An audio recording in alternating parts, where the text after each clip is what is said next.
Good evening and welcome to News Channel 8. I'm Jerome Aegean, and these are the top stories we're looking at tonight. It was a crime-free weekend in the territory. And is teenage drinking on the rise in the VI? As well as taking a look at Hurricane Freddie. She's in the Atlantic. These stories and more are up next on News Channel 8.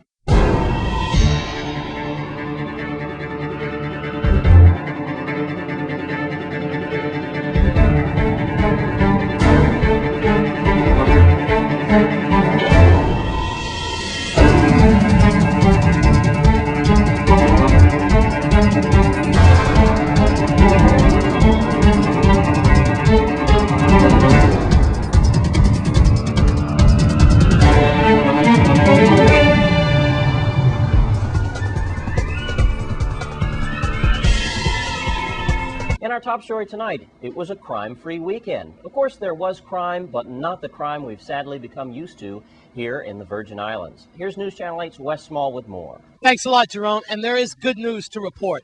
There was no crime over the three-day Labor Day weekend. Now, when I say no crime, I mean no discharging of shots. No one shot, no one stabbed, no major crimes of interest. Sure, there were small pockets of crime, but knock on wood, so far that's what we have, and that is good news. I also have good news to report about a member on the VI's Most Wanted that was picked up over the weekend. On Friday, he was picked up. Emmanuel Nesbitt, you might remember him. He had various charges on him, and that's he walked up to a male victim in Williams Delight who was sitting in his car. That's when he shot him, struck him in his arm, and that male victim, lost his arm subsequently. Now, a family member called the VIPD immediately after Nesbitt was placed on the Most Wanted list.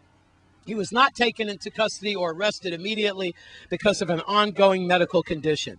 But we are happy to say that VI's Most Wanted, Emmanuel Nesbitt, is now off the list, and he is in incarceration. I guess that after he gets finished with his medical charges, his medical needs. But the most important news is that, yes, we were crime-free over the Labor Day weekend, and hopefully we can keep it like that. At Ann Schrader Command, I'm Wes Small for News Channel 8. Thanks, Wes Small. And the Virgin Islands Police Department has just wrapped up another drunk driving initiative. It started on August 21st and ended on Labor Day weekend. Now, these are some of the unfortunate drunk drivers that were arrested during the initiative.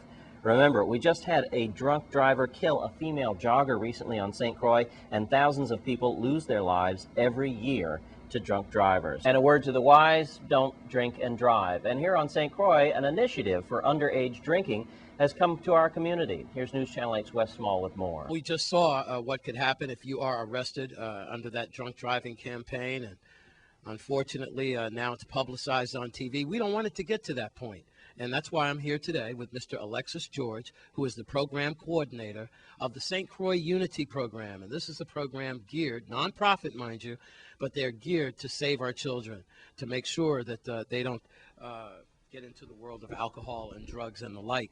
And thank you, Mr. George, for spending some time with us. First of all, one thing that we don't see here is a lot of teenage alcoholism and drug use. I mean, as we compare ourselves to the United States and all over the world, it seems as though we have good kids here. Yeah, they get caught up in violence, but as far as the drugs and alcohol is concerned, we just don't see it. At least this reporter doesn't see it. But apparently it is a problem in the community. How prevalent, how important is it, and what age groups are we looking at for teenage alcoholism? Well, Wes, it's interesting that you mentioned that we're not seeing it. Apparently, what we're seeing is that really, when it comes to youth consuming alcohol, the Virgin Islands is actually trending upwards, according to our 2007 SIG survey. We're trending upwards, actually surpassing United States levels with that. So we have to really begin to take a serious look at ourselves. You know, even though it's not blatant in our face, that does not mean that it's not happening. We're seeing kids nowadays that are beginning to consume alcohol as early as 12 years old. It's a significant problem that we're seeing as reported by junior high kids. So we're seeing kids in that age group that is actually, consuming alcohol. Now, you're in partnership with another group. It's called the Community Anti-Drug Coalition of America. Is that right? Yes, well, we are a member of the Community Anti-Drug Coalitions of America. And what that is, that's a national organization that supports coalitions across the country and across the world in terms of how to go about strategizing to decrease various substance use in their community. Well, we're looking at a public service announcement right now that is airing on News Channel 8. It's a national spot and so forth. All right, now you are out there. I think you want businesses to know that you are kind of checking them.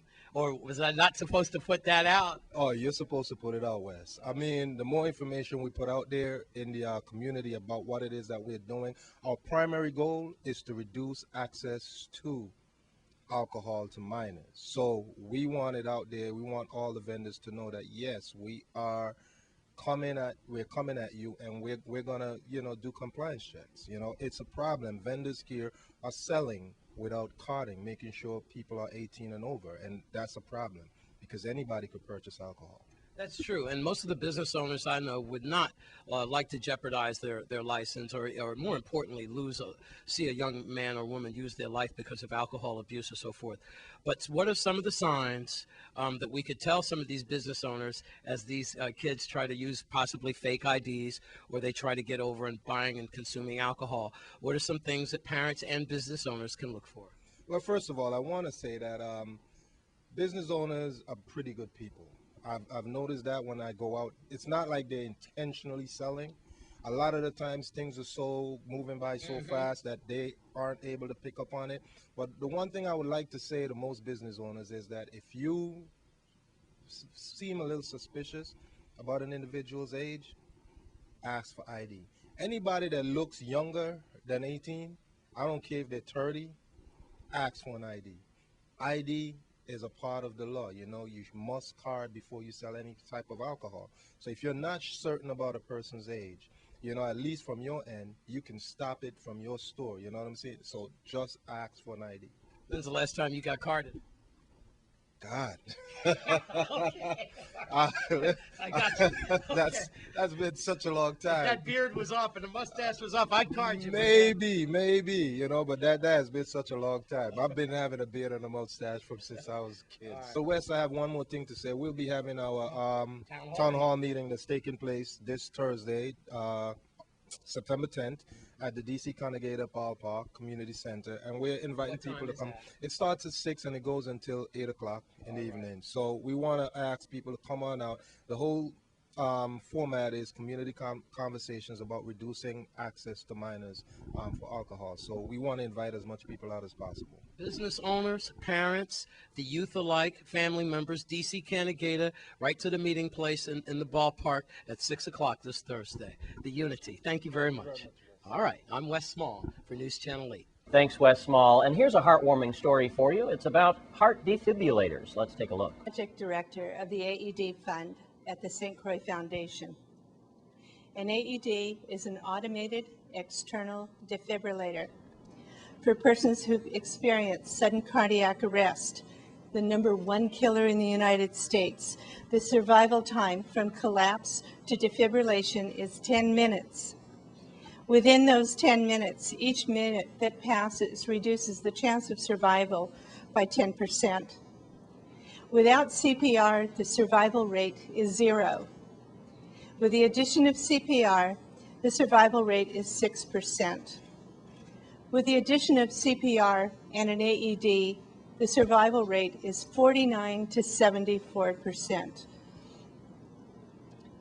These statistics are from the Sudden Cardiac Arrest Foundation and the American Heart Association. Just today, the training was completed for the security staff of Government House, and one of these defibrillators is for them.